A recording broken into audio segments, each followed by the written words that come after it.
So hello everyone, welcome back in Sarkari Adda. I am Sandeep Jha. So आज हम discuss करेंगे English का practice text 3 for air force, navy and coast guard. So without any delay चलते अपने question की तरफ। क्वेश्चन नंबर फर्स्ट जो आपका रहने वाला है 51 से स्टार्ट होता है। सो आपके क्वेश्चंस आपके स्क्रीन पे हैं, तो बताना है कि आपको 51 एंड 52 में आपको बताना है कि ABCD आपको 4 ऑप्शन दिए हैं और फिल इन द ब्लैंक्स दिया है। तो इन चारों में से जो मोस्ट अप्रोप्रिएट वर्ड है वो कौन सा वर्ड इस फिल इन द ब्लैंक्स में फिट होता है, तो आपको बताना है। ये 30 सेकंड्स में आपके पास 2 क्वेश्चंस हैं। Okay, so your time start now. I recommend you to please अपना कॉपी एंड पेन अपने साथ रखें एंड आप उस पर सॉल्व कीजिए एंड अपने आंसर्स को लिखिए। एंड आफ्टर डिस्कशन आपने क्रॉस चेक कीजिए कि आपके कितने आंसर सही हैं, कितने गलत हैं और गलती कहाँ पर हुई थी। और मैं यहाँ पर हर एक ऑप्शन को डिटेल समझाऊंगा। So please continue with your copy and pen.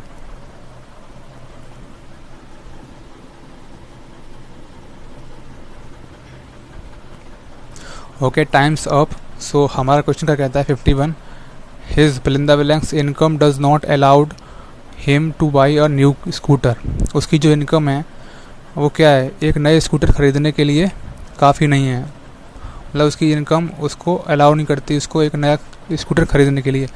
अब उसकी इनकम यहाँ पे क्या होगा, हिज, इसके बाद क्या ना यहाँ पे इनकम से पहले, यानी कि इनकम से ऑब्वियसली कम होगी। तो देखते हैं कौन सा वाला ऑप्शन हमारा मोस्ट अप्रोप्रिएट है। देखिए फर्स्ट ऑप्शन है ए, स्मॉल। स्मॉल का मतलब होता है छोटा। ओके, छोटा मतलब साइज़ के कंपैरिजन में, यानी कि छोटा बड़ा होता है ना साइज़ के कंपैरिजन में। एक होता है मेगर, इसका मतलब होता है अल्प। ओके, अब ऑप्शन नंबर सी है स्पेयर। इसका मतलब होता है कोई चीज़ अतिरिक्त होती है, यानी कि ज़्यादा होती है, अतिरिक्त। ओके, ऑप्शन नंबर डी है स्केर्स। इसका मतलब होता है कोई चीज़ निराली, यानी कि दुर्लभ। ओके, कोई चीज़ यानी अलग दिखती है, दुर्लभ। तो देखिए इसमें से कौन सा वाला जो ऑप्शन है वो सबसे मोस्ट अप्रोप्रिएट है। सो देखिए स्मॉल तो हो नहीं सकता, क्योंकि भाई ये तो साइज़ के कंपैरिजन में होता है, यानी कि छोटा बड़ा। बट यहाँ पे क्या है, इनकम की बात हो रही है। इनकम यानी कि हमारी इनकम कम है, उसकी इनकम कम है। तो क्या है, ऑप्शन नंबर बी राइट होगा, मेगर। इसका मतलब होता है अल्प। इसको याद रखना, काफ़ी बार पूछा जाता है एग्ज़ाम। सो हमारा ऑप्शन नंबर बी राइट होगा। चलते हैं next question, question number 52। The court has directed the university to fill in the blanks the publication of result until further orders. जो कोर्ट है उसने यूनिवर्सिटी को क्या किया है, डायरेक्ट किया है। उसने क्या किया, to fill in the blanks the publication of result. जो रिजल्ट का पब्लिकेशन है उसके लिए कुछ डायरेक्ट किया है। जब तक, कब तक किया, जब तक अगला जो ऑर्डर है, आदेश है, वो ना आ जाए। तो देखिए इसमें जो बेस्ट ऑप्शन कौन सा होगा इनमें से। सबसे पहला देखते हैं, कैंसिल मतलब होता है रद्द करना। ठीक है। नंबर बी होता है डिफ़र। इसका मतलब होता है आपका वीकेंड से टालना। Option number C acceleration. इसका मतलब होता है कोई चीज़ गति से करना। Okay. Option number D quicken. इसका मतलब होता है बहुत तेज़ करना। ओके, तेज़ी से करना। अब देखिए यहाँ पर कोर्ट कह रहा है कि जब तक दूसरा ऑर्डर नहीं आ जाता, जब तक क्या नहीं कर सकता ये, जब तक कि उसने क्या आदेश दिया है कि हमारे जो एग्ज़ाम है यूनिवर्सिटी के वो डिफ़र हो जाने की टल जाएं। तो ऑप्शन नंबर बी राइट होगा, क्योंकि रद्द तो क्यों नहीं होगा, क्योंकि भाई जब तक कि नया आदेश नहीं आएगा तब तक रद्द नहीं हो सकता ना। तो ऑप्शन नंबर बी राइट होगा। चलते हैं next question, question number 53 to 55। इसमें आपको बताना है एरर कौन से पार्ट में। आपको ABCD 4 ऑप्शंस दिए हुए हैं, आपको बताना है इन चारों में से कौन से पार्ट में एरर है। आपको 30 सेकंड्स मिलते हैं इसके लिए, तीनों क्वेश्चंस के लिए। तो आपका टाइम स्टार्ट हो जाए अब से। ओके, जल्दी से इसका आंसर बताइए, तीनों के answer.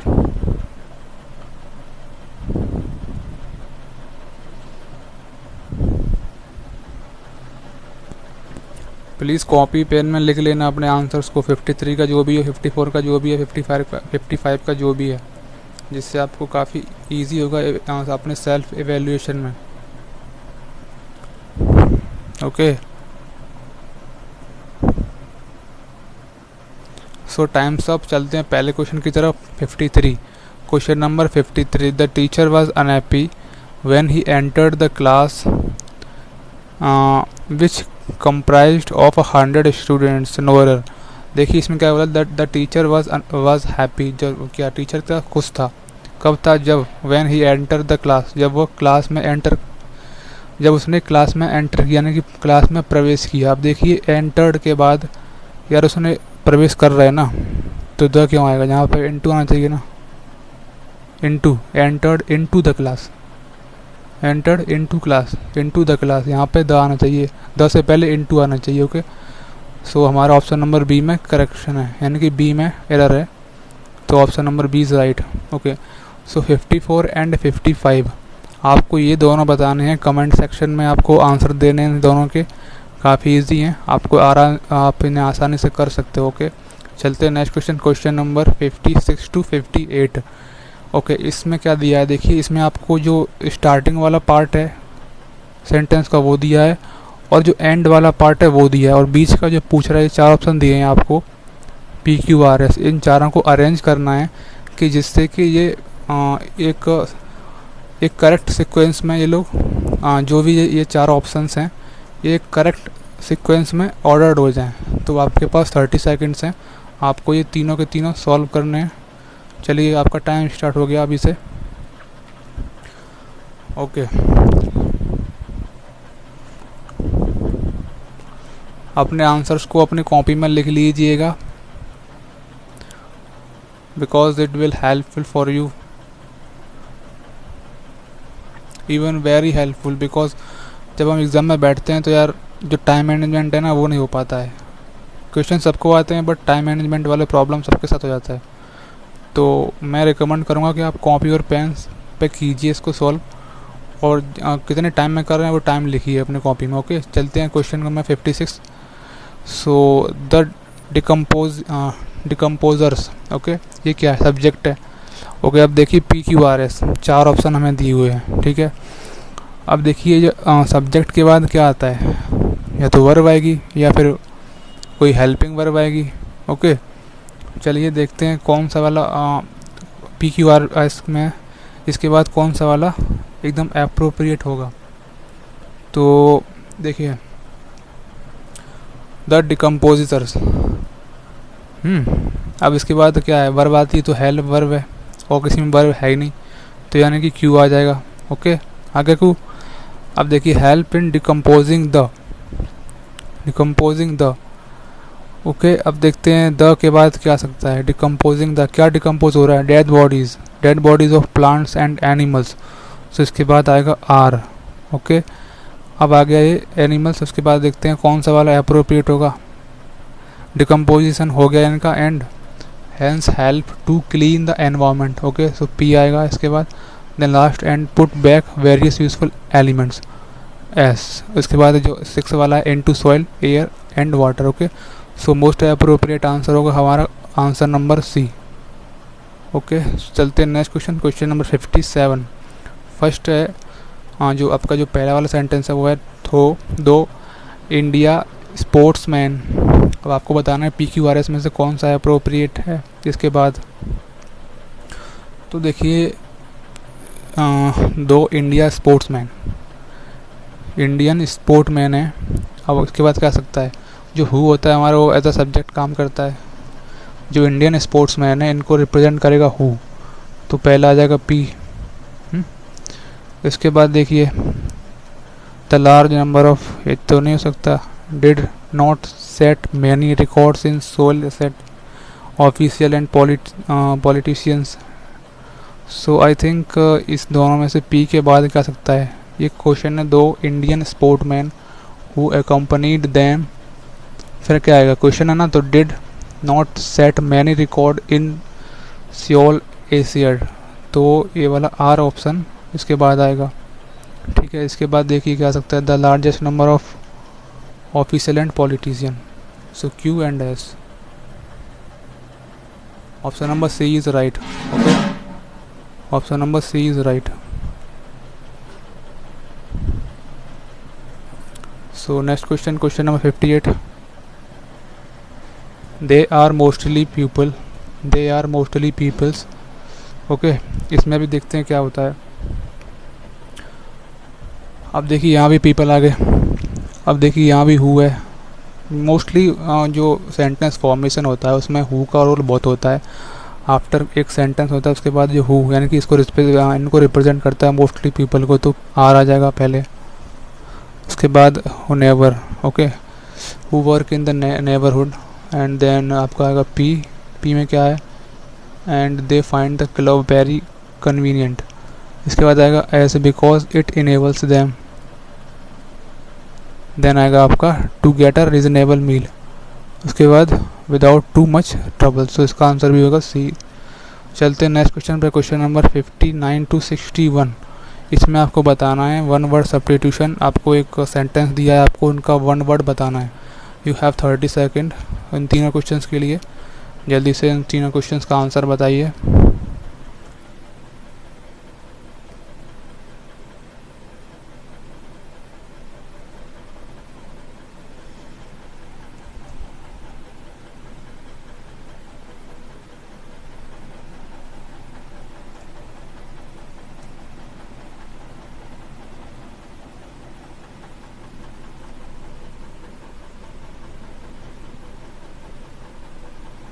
Okay, so first question है 59, a funny imitation of a poem. आपको बताना है इसका वन वर्ड। देखिए चलते हैं, देखिए इसका मतलब क्या होता है funny imitation of a poem. एक कविता का कोई हंसी मजाक वाला नकली माने कि आई थिंक एक उसका अलग ही अर्थ निकले। सो पहला ऑप्शन है ए, काउंटर फाइट। काउंटर फाइट का मतलब होता है जाली, यानी कि कूटकरण करना, यानी जाली, नकली, जाली। Option number B, sonnet. इसका मतलब होता है चतुर्दशपदी।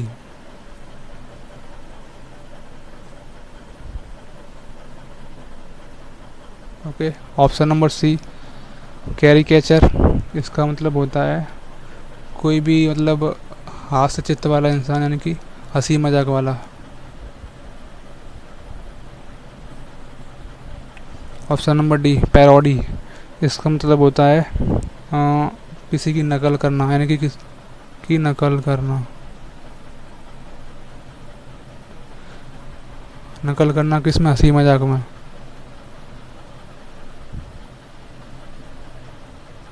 तो देखिए a funny imitation of a poem, इसका मतलब था हमारा कोई एक कविता है उसका कोई हंसी मजाक का कोई नकली मतलब इसका कॉपी करना। तो इसका कौन सा हो जाएगा, option number D, parody. Okay, question number next 60, member of a band of robbers.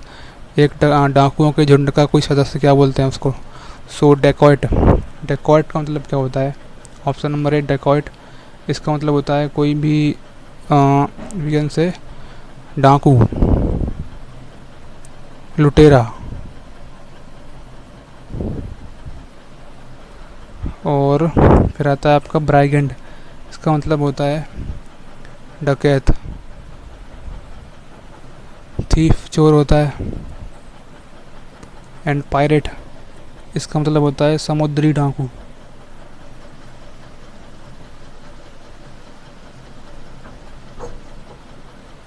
समुद्री डाकू। So which option is appropriate. So brigand is appropriate, ये वाला ऑप्शन हमारा अप्रोप्रिएट है। Option number B is right. Option number B is right. Okay, so question number 61, course for carroid race. Course for carroid race, इसका बताना है one word substitution. तो पहला option है sanatorium. What is the meaning of sanatorium.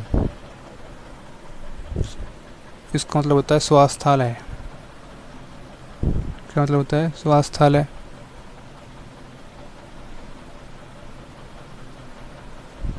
Option number B, hanger. इसका मतलब होता है विमानशाला।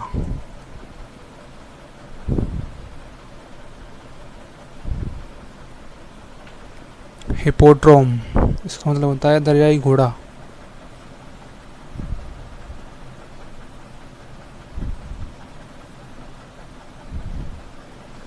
एरिना, इसका मतलब होता है अखाड़ा। या फिर कार्य क्षेत्र। सो इसका जो राइट आंसर होगा वो होगा दरियाई घोड़ा, hippodrome. Okay, course of chariot, जो कैरियोट का मतलब क्या होता है, रथ। Okay, so next question, question number 62 to 64। इसमें बताना है आपको ईडियम फ्रेजेस हैं, आपको कुछ ईडियम दिया, उसका इसका क्या मीनिंग होगा। ओके, सो आपके पास 30 सेकंड है तीनों क्वेश्चंस के लिए। Solve it within 30 second.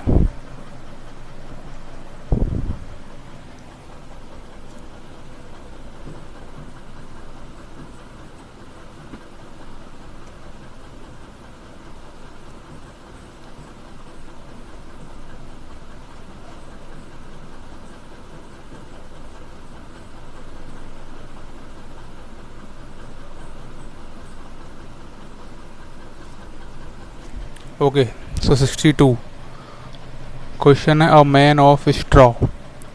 जो स्ट्रॉ होता है उसका मतलब होता है घास फूस, मतलब एक इंसान यानी घास फूस का आदमी, यानी कि कोई काम का आदमी नहीं है, घास फूस का आदमी है। उसको बताना है आपको। ऑप्शन नंबर है, a man of no substance, एक इंसान जिसका कोई वजूद नहीं है, यानी कि व्यर्थ है। अ वेरी एक्टिव पर्सन, बहुत ही ज़्यादा एक्टिव पर्सन है। अ वर्दी फेलो, काफ़ी धनवान है। एन अनरीजनेबल पर्सन, काफ़ी सस्ता इंसान। तो इसका ऑप्शन नंबर ए हमारा होगा, वो काफ़ी करेक्ट होगा। A man of no substance, यानी कि एक इंसान जिसका कोई जो किसी से बना ही नहीं है, नो सब्सटेंस, जिसका कोई वजूद ही नहीं है। Question number next 63, to take heart, यानी कि किसी का दिल लेना। ओके, तो to take interest, to take matter seriously, to love everyone, ये भी गलत है। टू बिकम होपफुल, या किसी का आशावान बनना, ये हो सकता है। To take heart. Okay, question number 64, in a jiffy, in a jiffy. Okay, so इसका मतलब होता है एक पल में, एक पल में। जिफी मतलब होता है पल। सो ऑप्शन नंबर है इमीडिएटली, यानी तुरंत, ये गलत है। इन अ मोमेंट, एक पल में, ये सही हो सकता है। इन अ हरी, बहुत जल्दबाजी में, ये भी गलत है। इन अ फनी मूड, यानी कि मजाकिया मूड में, भी गलत है। तो option number B is right. Okay, so आपके पास 65 टू 67 तक दिए हैं, आपको बताना है इसमें से हाँ इसका बेस्ट अल्टरनेटिव बताना है, यानी कि इसका सिनोनिम्स क्या होगा, सिनोनिम्स बताने हैं 65 से लेकर 66 67। You have 30 second to solve it, please solve it within 30 seconds.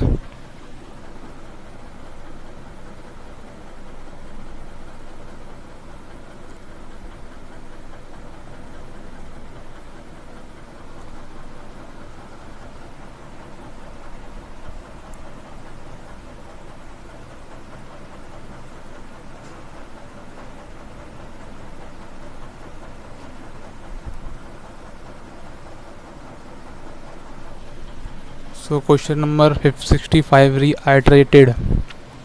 आइट्रेटेड, reiterated मतलब बार बार कोई चीज़ करना या बार बार कहना, सॉरी, बार बार कोई चीज़ बार बार करना।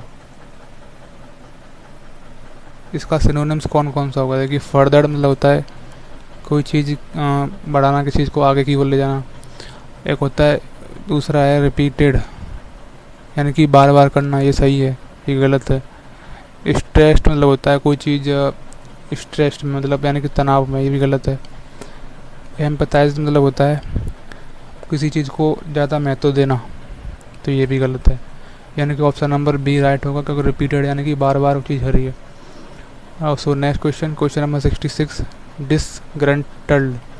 डिसग्रंटल्ड, इसका मतलब क्या होता है? इसका मतलब होता है असंतुष्ट, कोई भी अनसेटिस्फाई है, असंतुष्ट है,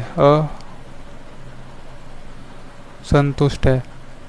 ओके, सो इसका देखते हैं ऑप्शन नंबर ए, डिसलॉयल मतलब राजद्रोही, कोई लॉयल नहीं है वो, उसको बोलते हैं डिसलॉयल, राजद्रोही बोल देते हैं इसको। ऑप्शन नंबर बी, डिसऑनेस्ट यानी कि क्या है, बेईमान। डिसकॉन्टेंटेड, इसका मतलब होता है असंतुष्ट, अनसेटिस्फाई। ओके, सो ये हमारा राइट होगा। डिस्पायरेटेड, इसका मतलब होता है उदासीन, डेस्परेटेड बोल देते हैं, उदासीन। तो ये तीनों गलत होंगे, हमारा ऑप्शन नंबर सी राइट होगा। ओके, ये गलत, option number C is right. Question number 67, chronic. So chronic का मतलब क्या होता है? क्रोनिक का मतलब होता है हमारा कोई चीज़ चिरकालिक है, कोई चीज़ चिरकालिक है, यानी कोई चीज़ टिकाऊ है, बहुत ज़्यादा समय तक चलने वाली चीज़ है, इसको बोलते हैं क्रोनिक। ओके, तो ऑप्शन नंबर फर्स्ट है ए, सीबर। इसका मतलब होता है जोरदार, कड़ा, जोरदार। ऑप्शन नंबर बी, पेनफुल, यानी कि कष्टदायक, वी कैन से कष्टदायक, दर्दीला, दर्दीला। Okay, option number C, durable. इसका मतलब होता है टिकाऊ, टिकाऊ। बोलते हैं इसकी ड्यूरेबिलिटी इतनी अच्छी है, बोलते हैं मोबाइल लेके आ रहे हैं तो भाई इसकी ड्यूरेबिलिटी क्या है, यानी कि इसकी ड्यूरेबिलिटी 5-10 साल है, तो काफ़ी टिकाऊ है। Option number D, persistent. इसका मतलब होता है कोई चीज़ लगातार हो रही है। तो इसका जो मोस्ट अप्रोप्रिएट सिनोनिम होगा वो होगा आपका option number C. Option number C is right. So question number next, question number 68। आपको बताना है 68 to 70 तक अपोजिट, अपोजिट बताना है, यानी कि इसका अपोजिट क्या होगा, एंटोनिम्स है, एंटोनिम्स क्या होगा। सो आपके पास 30 सेकेंड्स हैं, 30 सेकेंड्स में बताना है इसका आंसर। ओके,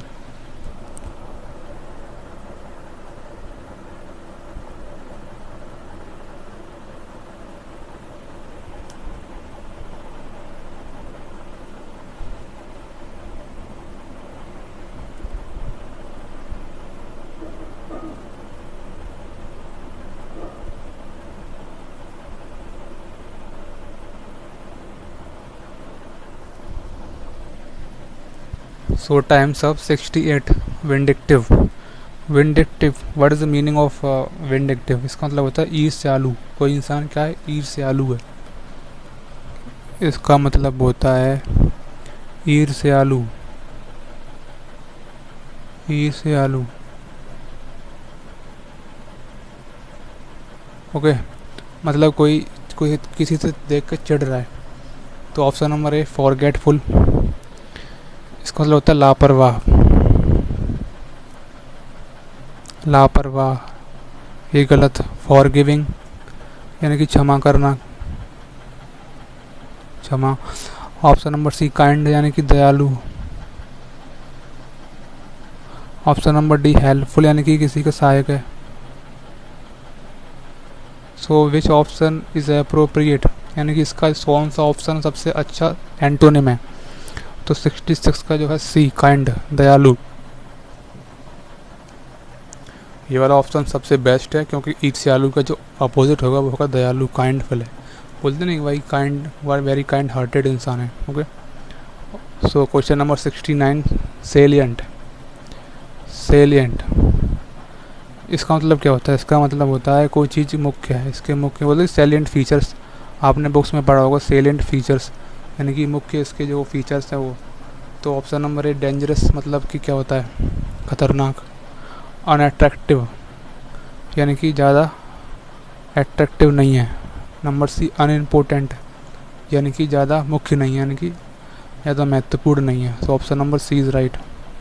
डिफेक्टिव, डिफेक्टिव का मतलब होता है कोई चीज़ इसमें कोई प्रॉब्लम है, त्रुटिपूर्ण है, यानी कि इसमें कोई भी एरर है। So option number C is right. Okay, 70, logical. So what is the meaning of logical? Logical का मतलब होता है तर्क संगत, यानी कि कोई चीज़ तार्किक है, यानी उसमें कुछ ना कुछ तर्क लगा हुआ है, लॉजिकल है, लॉजिक है। सो ऑप्शन नंबर है इनकन्सिस्टेंट, मतलब कोई चीज़ अस्थिर, यानी कि कोई चीज़ कंटिन्यूस नहीं होती है, उसको बोलते हैं inconsistence. Option number B, inconsiderate. इसका मतलब होता है कोई बेलिहाज, इसको कोई लिहाज ही नहीं है। Option number C, disorderly. इसका मतलब होता है उल्टा पुल्टा। Option number D, rational. इसका मतलब होता है कोई चीज़ अतार्किक है, यानी कि अपरिमेय बोलते हैं इसको। तो इसका ऑप्शन नंबर डी राइट होगा। चलते हैं next question, question number 71 to 75। ये आपको पैसेज दिया है, इसके 5 क्वेश्चंस दिए हैं, इसमें से आपको 5 आंसर्स निकालने हैं within 30 seconds. So solve it within 30 seconds.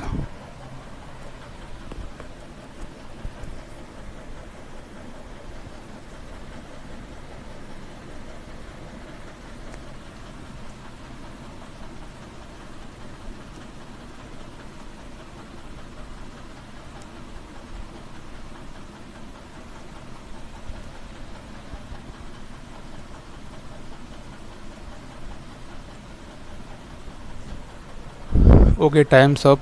सो पढ़ते अपने पैसेज को. पैसेज में क्या दिया है? Few people ask from books.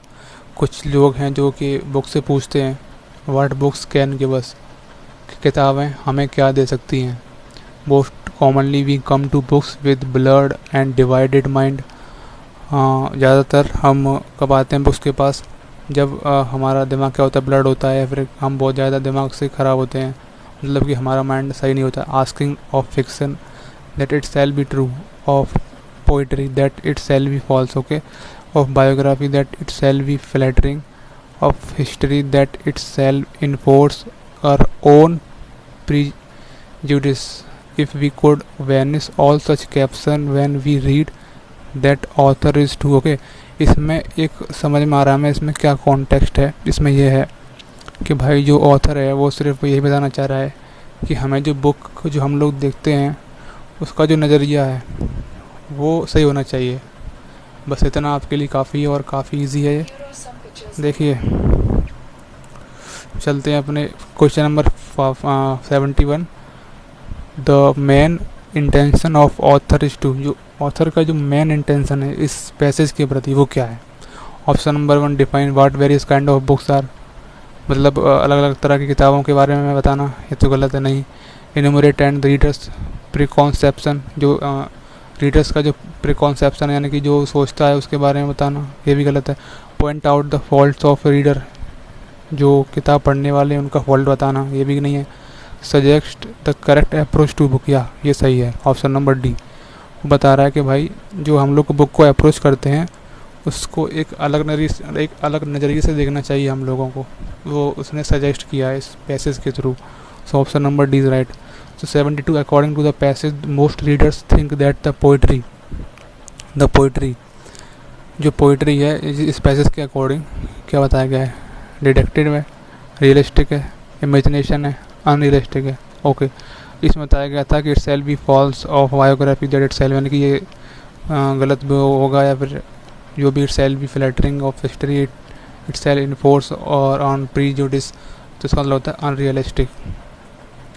यानी कि 72 का C option is right. 73, according to the passage most books of history are. जो पैसेज के अनुसार जो हमारी इतिहास की जो बुक्स हैं वो क्या हैं? Option number A, an objective description of the past events. जो पास्ट इवेंट्स हैं उसका एक ऑब्जेक्टिव डिस्क्रिप्शन है. Option number the author's view on the past events. जो पास्ट इवेंट्स हैं उस पर ऑथर का व्यू है. An objective interpretation of the past records. Option number D, reproduction of the records available from the past. ये भी गलत है. यानी कि ये भी तो गलती है और ये भी गलत है. Objective description of the past. तो भाई क्या बचता है? ये भी गया. Option number C is right. So question number 74, the author's reference to biography being beat or something flattering suggest that he thinks that it should be. The author's reference to biography being viewed at some things flattering, okay, suggests that he thinking it should be. इसका मतलब क्या होता है? देखिए कि ये कह रहा है फ्लैटरिंग से क्या मतलब है हमारा? मतलब फ्लैटरिंग है मतलब कोई चीज़ बहुत ज़्यादा बिखरी पड़ी है, यानी क्रिटिकल है बहुत ज़्यादा, यानी कि समझना मुश्किल है. तो इसका मतलब इसका answer number C is right. Option. So question number 75, according to the passage most readers are positively inclined toward the author, do not know what to expect from a book, ignore the objective of the writer, accept too much from books. So इसका कौन सा answer right होगा? देखिए, so 75, according to this passage most readers क्या सोचते हैं भाई? Do not know what to expect from a book, यानी कि नहीं जानते हैं कि वो एक बुक से क्या एक्सपेक्ट कर रहे हैं। जैसा कि पहले वाले पैसेज में बताया गया था, few people ask from book what books can give us. Okay, so option number B. So thank you so much for watching this video. I hope आपको अच्छा लगा होगा वीडियो को। So I suggest you to, अगर आपने पिछली videos नहीं देखे हैं तो आप प्लीज़ उनको भी देख लीजिए, काफ़ी उससे आपको हेल्प मिलेगी। और आगे भी रोज़ाना हम लोग मैथमेटिक्स एंड इंग्लिश के प्रैक्टिस टेस्ट ला रहे हैं। सो thank you so much and God bless you all.